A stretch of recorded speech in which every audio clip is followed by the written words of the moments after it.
밤이 깊어질수록 조용해지는 건 세상이 아니라 마음입니다. 아무도 없는 그 시간 불 꺼진 방 안에 누우면 하루 종일 억눌렀던 감정과 불안이 고개를 듭니다. 진짜 쉼이 필요한 건 몸이 아니라 마음이라는 것을 그때서야 깨닫게 됩니다. 하나님은 그 마음을 가장 먼저 만지시는 분이십니다. 우리가 아무 말 없이 누워있기만 해도 말씀은 조용히 흘러와 마음을 싸매고 생각을 다스리며 영혼을 평안으로 이끌어갑니다. 특히 요한복음의 말씀들은 더욱 그렇습니다. 사도 요한이 기록한 예수님의 말씀들은 마치 자장가처럼 우리 마음을 어루만져 줍니다. 내가 하나님께 얼마나 소중한 존재인지, 예수님께서 나를 위해 어떤 일을 해주셨는지를 속삭여 줍니다. 그래서 요한복음을 들으면서 잠이 드는 사람들이 많습니다. 이 영상은 여러분이 그동안 알지 못했던 하나님의 깊은 사랑을 발견하게 하고 영적으로 회복되도록 돕는 열쇠가 될 수 있습니다. 오늘 밤 바로 그 은혜로 여러분을 도우려 합니다. 자세한 이야기에 앞서 동영상 제작에 큰 도움이 되는 구독과 좋아요 한 번씩 부탁드리겠습니다. 하나님의 말씀을 더 많은 분들과 나누는데 큰 힘이 됩니다. 지금 바로 시작하겠습니다. 밤이 깊어갈수록 마음속에서 떠오르는 질문이 하나 있습니다. 하나님은 정말 나를 아시고 계실까요? 이 복잡하고 어려운 세상에서 혼자 버티고 있는 내 마음을 정말 보고 계실까요? 바로 이런 마음을 아시기 때문에 하나님께서는 이 땅에 직접 오셨습니다. 태초에 말씀이 계셨고 이 말씀이 하나님과 함께 계셨으며 이 말씀이 곧 하나님이셨습니다. 그런데 그 말씀이 육신이 되어 우리 가운데 거하셨다고 요한 사도가 기록했습니다. 생각해 보세요. 온 우주를 창조하신 그 하나님께서 작은 아기의 몸으로 이 땅에 태어나셨습니다. 마구간이라는 가장 낮은 곳에서 말입니다. 왜 그렇게 하셨을까요? 바로 우리와 가장 가까운 곳에서 우리의 아픔과 고통을 함께 나누시기 위해서였습니다. 하나님께서는 높은 하늘 보좌에서 우리를 내려다보시는 것으로 만족하지 않으셨습니다. 직접 우리 곁으로 내려오셔서 우리와 똑같은 몸을 가지고 살기를 원하셨습니다.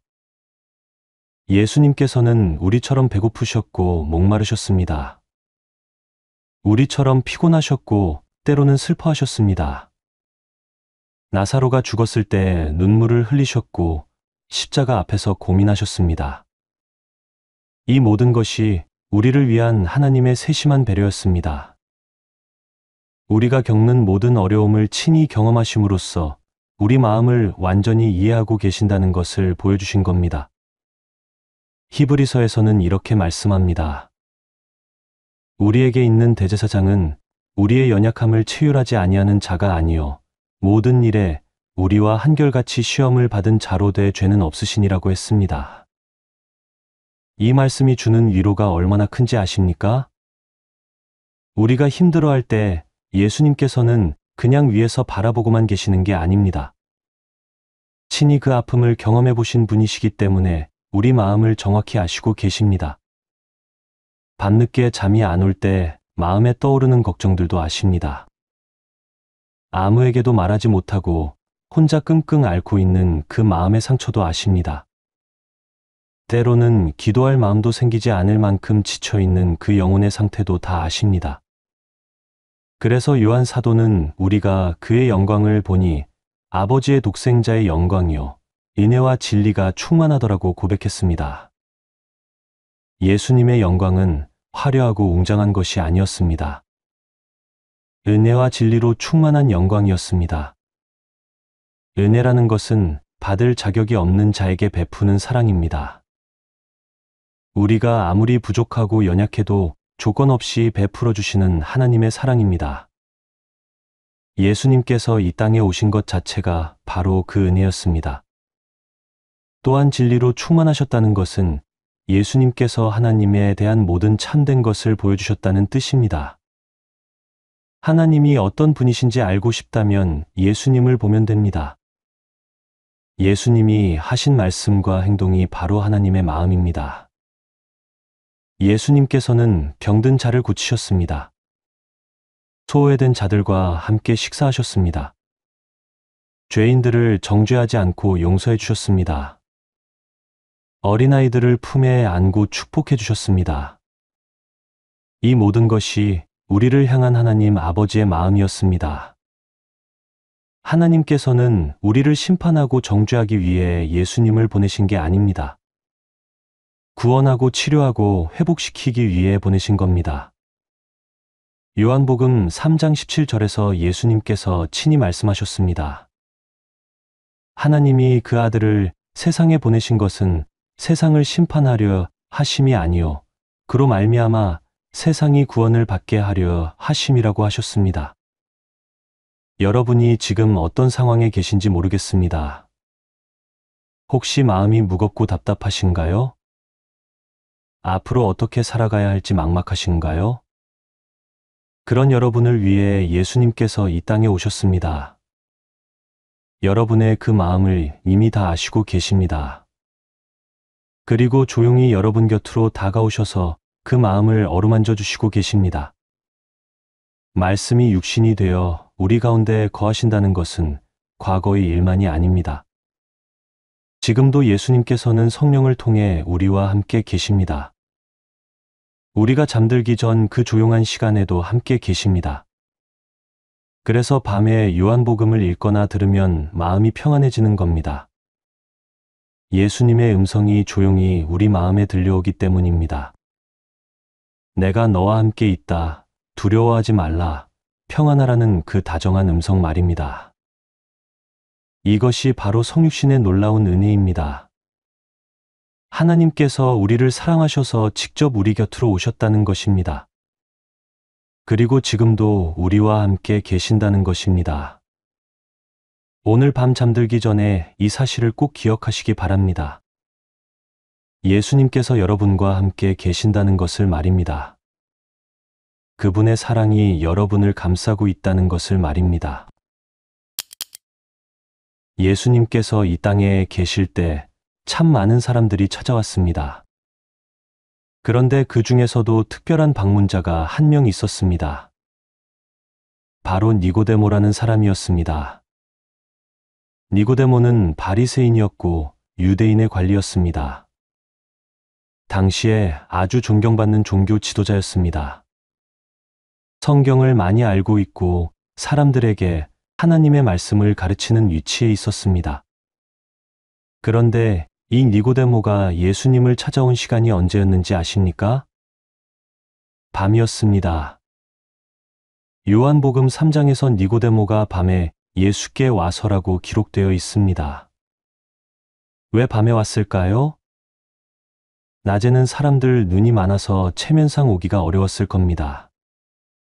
자신이 바리새인이고 종교 지도자인데 예수님께 가르침을 받으러 간다는 것이 부담스러웠을 겁니다. 하지만 더 깊은 이유가 있었습니다.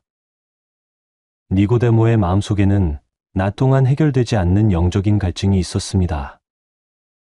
아무리 성경을 많이 알고 있어도 마음 깊은 곳의 허전함은 채워지지 않았습니다. 그래서 조용한 밤 시간을 택해서 예수님을 찾아온 것입니다. 여러분도 이런 경험 있으신가요? 낮에는 바쁘게 살아가면서 별 생각이 없다가도 밤이 되면 문득 마음이 허전해질 때가 있으신가요? 아무리 열심히 살아도 뭔가 채워지지 않는 그 마음의 공허함 말입니다. 니고데모가 바로 그런 상태였습니다. 그래서 예수님께 이렇게 말했습니다. 라삐어, 우리가 당신은 하나님께로부터 오신 선생인 줄 아나이다. 하나님이 함께 하지 아니하시면 당신이 행하시는 이 표적을 아무도 할 수 없음이니이다라고 했습니다. 정중하고 예의 바른 인사였습니다. 하지만 예수님께서는 니고데모의 마음 깊은 곳에 있는 진짜 필요를 아셨습니다. 그래서 곧바로 핵심을 말씀해 주셨습니다. 진실로 진실로 내게 이르노니 사람이 거듭나지 아니하면 하나님의 나라를 볼 수 없느니라고 하셨습니다. 니고데모는 깜짝 놀랐습니다. 사람이 늙으면 어떻게 날 수 있사오니 두 번째 모태에 들어갔다가 날 수 있사옵니까? 라고 반문했습니다. 육신적인 관점에서만 생각했던 것입니다. 그때 예수님께서 더욱 자세히 설명해 주셨습니다. 진실로 진실로 내게 이르노니 사람이 물과 성령으로 나지 아니하면 하나님의 나라에 들어갈 수 없느니라. 육으로 난 것은 육이요 영으로 난 것은 영이니. 내가 내게 거듭나야 하겠다 하는 말을 놀랍게 여기지 말라고 말씀하셨습니다. 이 말씀에서 우리는 예수님의 놀라운 지혜와 사랑을 발견할 수 있습니다. 니고데모가 밤에 찾아온 이유를 정확히 아시고 계셨습니다. 단순히 호기심이나 지적인 관심 때문이 아니라 영적인 목마름 때문이라는 것을 아셨습니다. 그래서 예수님께서는 니고데모에게 가장 필요한 답을 주셨습니다. 거듭남에 대한 말씀이었습니다. 아무리 종교적인 지식이 많고 도덕적으로 훌륭해도 거듭나지 못하면 하나님의 나라를 볼 수 없다는 것입니다. 거듭남이라는 것은 영적으로 다시 태어나는 것입니다. 성령께서 우리 마음속에 새로운 생명을 심어주시는 것입니다. 그러면 이전과는 완전히 다른 새로운 사람이 됩니다. 이것은 우리 힘으로 할 수 있는 일이 아닙니다. 바람이 임의로 불매 내가 그 소리는 들어도 어디서 와서 어디로 가는지 알지 못하나니 성령으로 난 사람도 다 그러하니라고 예수님께서 말씀하셨습니다. 성령께서 하시는 일이기 때문에 신비롭습니다. 우리가 완전히 이해할 수는 없지만 분명히 체험할 수 있는 것입니다. 거듭난 사람은 이전과 달라집니다. 하나님을 사랑하게 되고 죄를 미워하게 됩니다. 기도하고 싶어지고 말씀을 읽고 싶어집니다. 니고데모도 처음에는 이해하지 못했습니다. 어떻게 이런 일이 있을 수 있사오니까? 라고 물었습니다. 하지만 예수님께서는 참을성 있게 설명해 주셨습니다. 모세가 광야에서 뱀을 든 것 같이 인자도 들려야 하리니 이는 그를 믿는 자마다 영생을 얻게 하려 하심이니라고 하시면서 구원의 길을 제시해 주셨습니다. 그리고 이어서 그 유명한 요한복음 3장 16절 말씀을 하셨습니다. 하나님이 세상을 이처럼 사랑하사 독생자를 주셨으니 이는 그를 믿는 자마다 멸망하지 않고 영생을 얻게 하려 하심이라고 말씀하셨습니다. 이 말씀이 니고데모의 마음을 얼마나 감동시켰을까요? 하나님께서 자신을 이토록 사랑하신다는 사실이 믿어졌을까요? 그 밤의 만남이 니고데모의 인생을 완전히 바꾸어 놓았습니다. 성경을 보면 나중에 니고데모가 예수님을 변호하는 모습을 볼 수 있습니다. 또한 예수님이 십자가에서 돌아가신 후에는 아리마대 요셉과 함께 예수님의 시체를 정성스럽게 장사 지내는 일에 참여했습니다. 모략과 침향 섞은 것을 100큰쯤 가지고 와서 예수님께 바쳤습니다. 이 모든 것이 그 밤의 만남에서 시작되었습니다. 예수님께서 니고데모의 마음 깊은 곳에 있는 영적 목마름을 아시고 거듭남의 비밀을 가르쳐 주신 결과였습니다. 여러분도 혹시 니고데모와 같은 마음이신가요? 종교적인 지식은 많이 알고 있지만 마음 깊은 곳에 허전함이 채워지지 않으신가요? 열심히 신앙생활을 하고 있지만 뭔가 부족한 것 같은 느낌이 드시나요? 바로 그런 여러분을 위해 예수님께서 거듭남의 비밀을 알려주셨습니다. 성령께서 여러분 마음속에 새로운 생명을 심어주시길 원하십니다. 그래서 완전히 새로운 사람으로 살아가게 하시고 싶어 하십니다. 이것은 우리가 노력해서 얻을 수 있는 것이 아닙니다. 하나님의 은혜로만 받을 수 있는 선물입니다. 다만 우리는 니고데모처럼 예수님께 나아가면 됩니다. 마음을 열고 겸손히 구하면 됩니다. 오늘 밤 여러분도 니고데모처럼 예수님께 나아가시기 바랍니다. 조용한 마음으로 주님께 기도하시기 바랍니다. 주님, 저도 거듭나게 해주세요. 새로운 마음을 주세요. 성령으로 저를 채워주세요라고 간구하시기 바랍니다. 거듭남의 비밀을 가르쳐 주신 예수님께서는 이제 십자가의 때가 가까워진 것을 아셨습니다. 그날 밤도 깊어가고 있었습니다. 제자들과 함께하는 마지막 만찬 자리였습니다. 제자들은 아직 무슨 일이 일어날지 알지 못했습니다. 하지만 예수님께서는 모든 것을 아시고 계셨습니다. 내일이면 십자가에 달려 돌아가시고 제자들과 헤어져야 한다는 것을 말입니다. 그런데 그 순간 예수님께서 하신 일이 참으로 놀랍습니다. 자리에서 일어나 겉옷을 벗고 수건을 가져다가 허리에 두르시고는 대야에 물을 떠서 제자들의 발을 씻기기 시작하셨습니다. 당시에 발 씻는 일은 종들이 하는 가장 낮은 일이었습니다. 그런데 선생이신 예수님께서 직접 제자들의 발을 하나하나 씻어 주셨습니다. 얼마나 부드럽고 따뜻한 손길이었을까요? 베드로는 깜짝 놀라서 말했습니다. 주여, 주께서 내 발을 씻으시나이까 절대로 내 발을 씻지 못하시리이다라고 했습니다. 하지만 예수님께서는 내가 너를 씻기지 아니하면 내가 나와 상관이 없느니라고 말씀하셨습니다. 이 일을 통해 예수님께서는 제자들에게 무엇을 보여주고 싶으셨을까요? 바로 섬기는 사랑이었습니다. 높은 곳에서 명령하는 사랑이 아니라 낮은 곳에서 섬기는 사랑이었습니다. 그리고 이어서 더욱 놀라운 말씀을 하셨습니다. 너희는 마음에 근심하지 말라, 하나님을 믿으니 또 나를 믿으라고 하셨습니다. 제자들의 마음을 아셨기 때문입니다. 앞으로 일어날 일들 때문에 제자들이 얼마나 두려워하고 근심할지를 미리 아셨습니다. 그래서 미리 위로의 말씀을 준비해 주신 겁니다.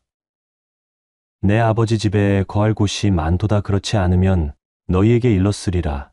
내가 너희를 위하여 거처를 예비하러 가노니 가서 너희를 위하여 거처를 예비하면 내가 다시 와서 너희를 내게로 영접하여 나 있는 곳에 너희도 있게 하리라고 약속해 주셨습니다. 이 말씀이 얼마나 따뜻한 위로였을까요? 제자들이 앞으로 겪을 어려움과 시련을 다 아시면서도 절망하지 말라고 하신 겁니다. 하나님 아버지 집에 충분한 거할 곳이 있다고 약속해 주셨습니다. 그런데 여기서 더욱 감동적인 것은 예수님께서 친히 가서 그 거처를 예비해 주시겠다고 하신 것입니다. 우리를 위해 직접 준비해 주시겠다는 겁니다. 그리고 다시 와서 우리를 영접하여 함께 있게 해 주시겠다고 약속하셨습니다. 이런 약속을 들은 제자들의 마음이 어떠했을까요? 아직은 완전히 이해하지 못했겠지만 분명히 위로가 되었을 겁니다. 예수님의 따뜻한 음성과 확신에 찬 약속이 마음 깊이 새겨졌을 겁니다. 그런데 제자들 중 하나인 도마가 질문을 했습니다. 주여, 주께서 어디로 가시는지 우리가 알지 못하거늘 그 길을 어찌 알겠사옵나이까라고 했습니다. 솔직하고 현실적인 질문이었습니다. 그때 예수님께서 하신 말씀이 바로 그 유명한 말씀입니다. 내가 곧 길이요 진리요 생명이니 나로 말미암지 않고는 아버지께로 올 자가 없느니라고 하셨습니다. 예수님께서는 단순히 길을 가르쳐 주시는 분이 아니라 길 자체가 되어 주시는 분이십니다. 진리를 알려주시는 것이 아니라 진리 자체이십니다. 생명을 주시는 것이 아니라 생명 자체이십니다. 이 말씀이 주는 위로가 얼마나 큰지 아십니까? 우리가 인생의 길을 잃고 헤맬 때 예수님께서 직접 우리의 길이 되어 주신다는 겁니다. 무엇이 참인지 분별하기 어려울 때 예수님께서 친히 진리가 되어 주십니다. 죽음에 이어 앞에서도 예수님께서 우리의 생명이 되어 주십니다. 그리고 빌립이 또 질문을 했습니다. 주여, 아버지를 우리에게 보여 주옵소서, 그리하면 족하겠나이다라고 했습니다. 하나님 아버지가 어떤 분인지 직접 보고 싶다는 간절한 마음이었습니다. 예수님께서는 이렇게 대답하셨습니다. 빌립아, 내가 이렇게 오래 너희와 함께 있으되 내가 나를 알지 못하느냐? 나를 본 자는 아버지를 보았거늘 어찌하여 아버지를 보이라 하느냐고 하셨습니다. 놀라운 선언이었습니다. 예수님을 보면 하나님 아버지를 보는 것과 같다는 말씀이었습니다. 예수님의 사랑이 바로 아버지의 사랑이고 예수님의 마음이 바로 아버지의 마음이라는 뜻입니다. 그러면서 더욱 놀라운 약속을 해주셨습니다. 내가 아버지께 구하겠으니 그가 또 다른 보혜사를 너희에게 주사 영원토록 너희와 함께 있게 하리니 그는 진리의 영이라고 하셨습니다. 보혜사는 도우시는 분이라는 뜻입니다. 예수님께서 십자가에 달려 돌아가시고 하늘로 올라가신 후에도 성령님께서 우리와 함께 계셔서 도와주시겠다는 약속이었습니다. 그리고 이어서 하신 말씀이 얼마나 따뜻한지 모릅니다. 내가 너희를 고아와 같이 버려두지 아니하고 너희에게로 오리라고 하셨습니다. 고아라는 표현을 쓰신 것을 보세요. 제자들이 예수님 없이 혼자 남겨질 것에 대한 두려움을 정확히 아셨습니다. 마치 부모를 잃은 고아처럼 외롭고 무서워할 것을 아셨습니다. 그래서 절대로 그렇게 버려두지 않으시겠다고 약속해 주신 겁니다. 이 모든 약속들이 그 밤 만찬 자리에서 제자들에게 주어졌습니다. 예수님께서 제자들을 얼마나 사랑하셨는지를 보여주는 장면들입니다. 십자가의 고통을 앞두고 계시면서도 제자들을 위로하는 일에 마음을 쓰셨습니다. 여러분도 때로는 고아처럼 외롭고 버려진 기분이 드실 때가 있으신가요? 아무도 나를 이해해 주지 않는 것 같고 혼자 견뎌내야 할 것들이 너무 많다고 느끼실 때가 있으신가요? 바로 그런 여러분을 위해 예수님께서 이 약속을 주셨습니다. 절대로 고아와 같이 버려두지 않으시겠다고 하셨습니다. 성령님을 보내서 영원토록 함께 계시게 하겠다고 약속하셨습니다. 평안을 너희에게 끼치노니 곧 나의 평안을 너희에게 주노라. 내가 너희에게 주는 것은 세상이 주는 것과 같이 아니하니라. 너희는 마음에 근심하지도 말고 두려워하지도 말라고 하셨습니다. 이 평안은 세상이 주는 평안과 다릅니다. 환경이 좋을 때만 잠깐 있다가 사라지는 그런 평안이 아닙니다. 어떤 상황에서도 변하지 않는 하나님의 평안입니다. 예수님께서 친히 우리에게 주시는 평안입니다. 오늘 밤 이 말씀들을 마음에 새기시기 바랍니다. 예수님께서 여러분을 고아처럼 버려두지 않으시겠다고 약속하신 것을 기억하시기 바랍니다. 그분의 평안이 여러분의 마음을 지켜주시길 바랍니다. 그 약속의 말씀을 하신 지 얼마 후 정말로 십자가의 시간이 왔습니다. 제자들이 그토록 두려워하던 일이 실제로 일어났습니다. 예수님께서 십자가에 달려 돌아가신 겁니다. 그때 제자들의 마음이 어떠했을까요? 모든 것이 끝났다고 생각했을 겁니다. 3년 동안 따라다니며 함께했던 모든 꿈과 희망이 무너져 내렸을 겁니다. 예수님께서 그렇게 약속하셨는데 이렇게 돌아가실 줄은 꿈에도 생각하지 못했을 겁니다. 그래서 제자들은 문을 걸어 잠그고 숨어 지냈습니다. 유대인들이 무서워서였습니다. 자신들도 예수님처럼 잡혀갈까봐 두려웠던 겁니다. 마음은 절망과 두려움으로 가득했습니다. 그런데 바로 그때였습니다. 사흘 만에 예수님께서 부활하셨습니다.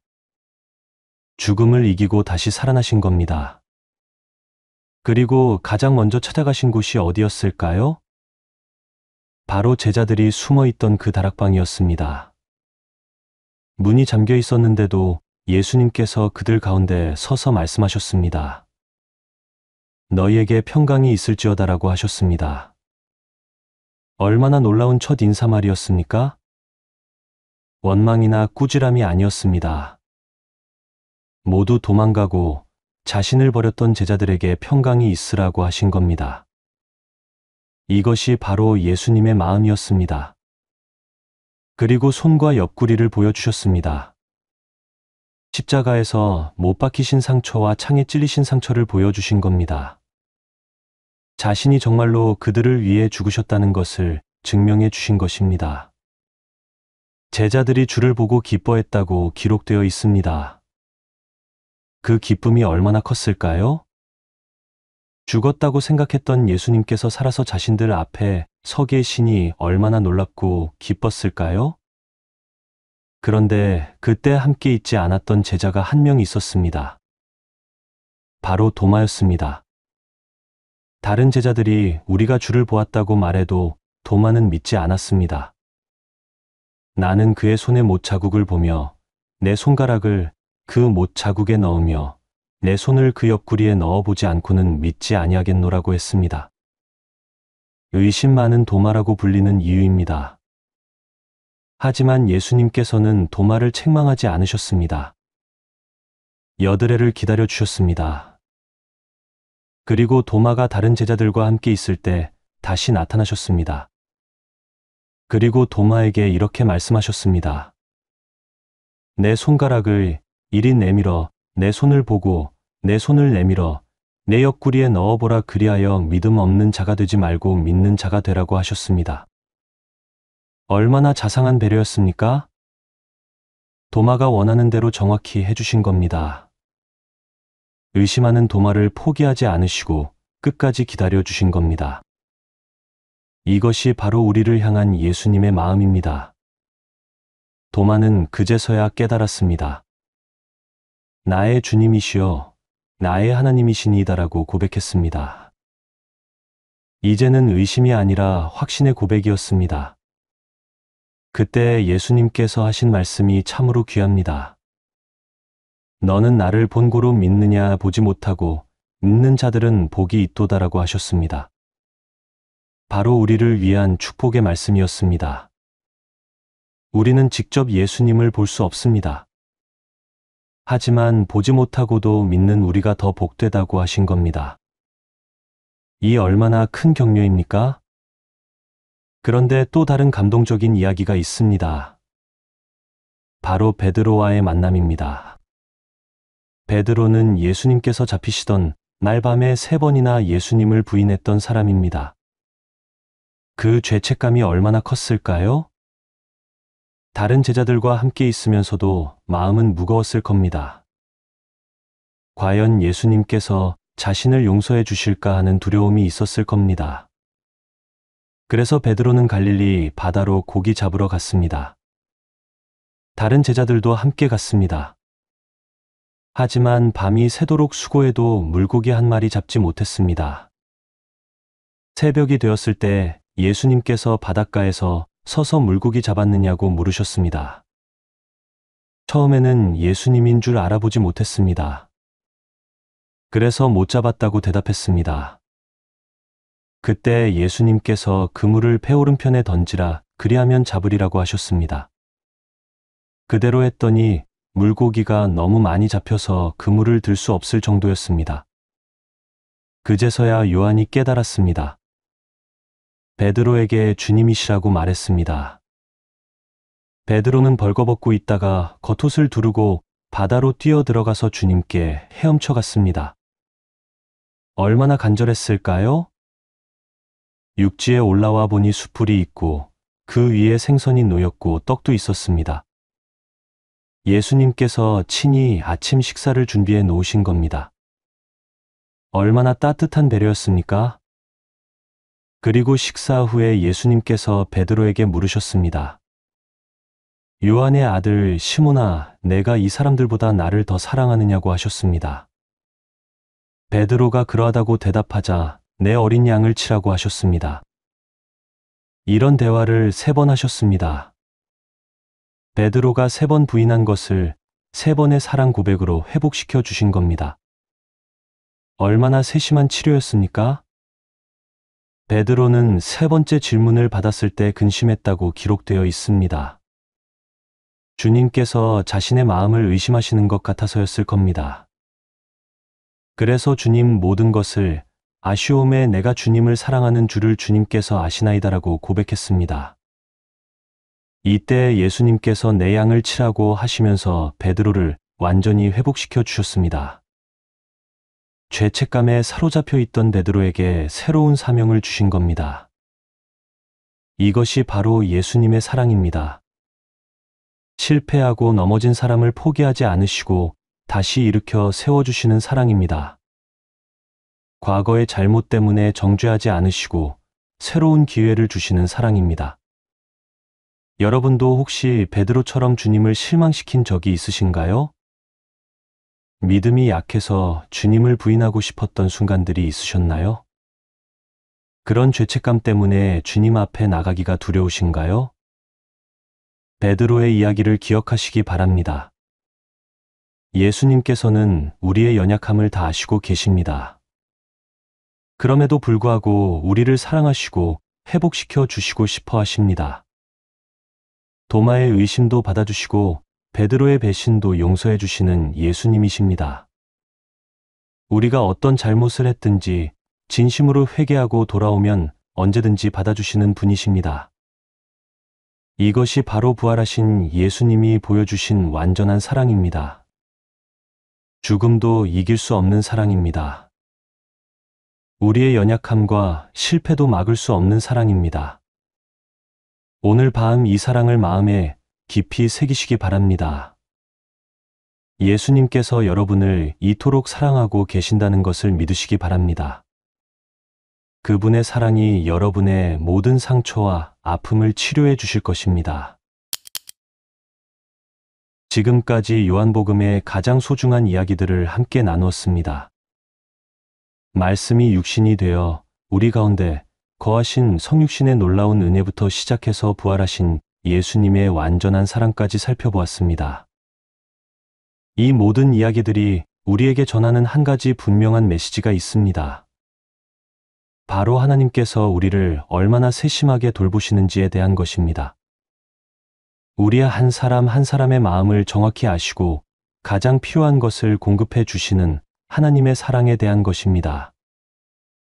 니고데모처럼 밤에 찾아와서 영적인 목마름을 토로하는 사람에게는 거듭남의 비밀을 가르쳐 주셨습니다.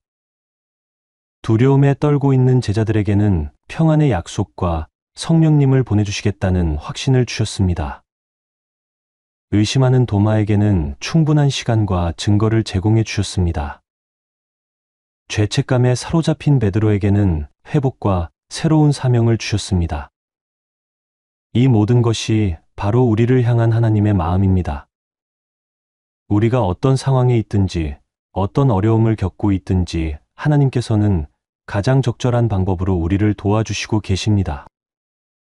여러분이 지금 마음에 품고 있는 고민이 무엇인가요? 혹시 니고데모처럼 영적인 갈증이 있으신가요?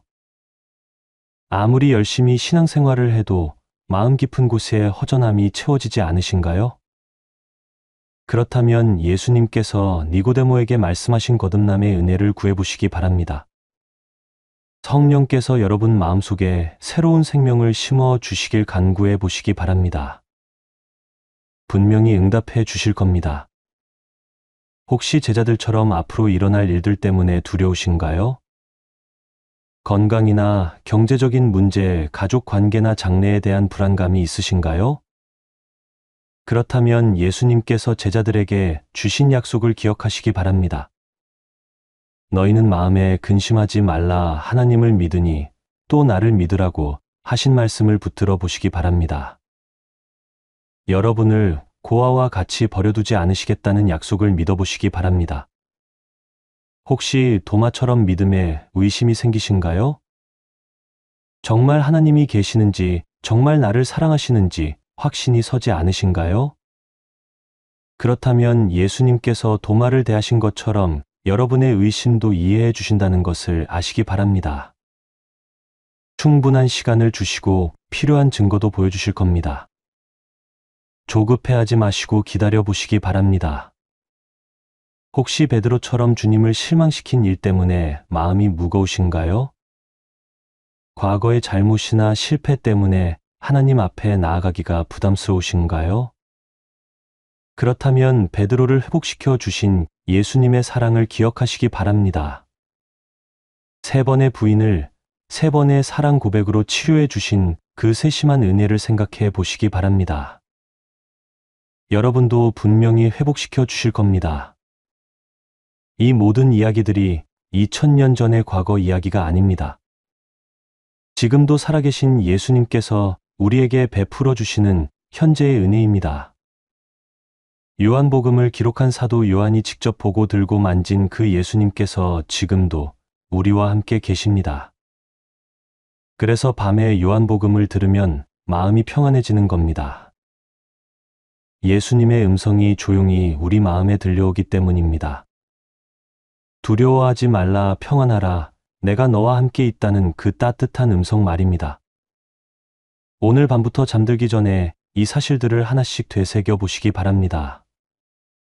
하나님께서 나를 이토록 사랑하셔서 직접 이 땅에 오셨구나. 내 마음의 필요를 정확히 아시고 가장 좋은 것으로 채워주시는구나. 내가 연약하고 부족해도 포기하지 않으시고 끝까지 함께해 주시는구나. 이런 감사와 확신을 가지고 잠자리에 드시기 바랍니다. 그러면 깊고 평안한 잠을 주실 겁니다. 꿈속에서도 주님의 사랑을 느끼게 해주실 겁니다. 아침에 일어날 때도 새로운 은혜와 힘을 주실 겁니다. 이것이 바로 요한복음이 주는 놀라운 선물입니다. 자면서 듣기만 해도 인생이 달라지는 이유가 여기에 있습니다. 하나님의 사랑이 우리 마음 깊은 곳까지 스며들어서 우리를 변화시키기 때문입니다. 여러분의 남은 인생이 이 사랑으로 가득하길 바랍니다. 매일 밤 평안한 잠을 주시고 매일 아침 새로운 은혜를 경험하시길 바랍니다. 요한복음의 예수님께서 여러분과 영원토록 함께 하시길 바랍니다. 마지막으로 사도 요한이 요한복음을 마무리하면서 한 고백을 함께 나누고 싶습니다. 예수께서 제자들 앞에서 이 책에 기록되지 아니한 다른 표적도 많이 행하셨으나 오직 이것을 기록함은 너희로 예수께서 하나님의 아들 그리스도이심을 믿게 하려 함이요 또 너희로 믿고 그 이름을 힘입어 생명을 얻게 하려 함이니라. 바로 이것이 요한복음의 목적입니다. 예수님이 하나님의 아들이심을 믿게 하고 그 믿음으로 영생을 얻게 하려는 것입니다. 여러분 모두가 이 영생의 복을 누리시길 바랍니다. 오늘도 수고 많으셨습니다. 귀중한 시간을 내어 끝까지 함께해 주셔서 감사합니다. 구독과 좋아요로 더 많은 분들이 이 은혜를 나눌 수 있도록 도와주시길 부탁드립니다. 여러분 모두에게 하나님의 풍성한 축복이 함께 하시길 기도드립니다.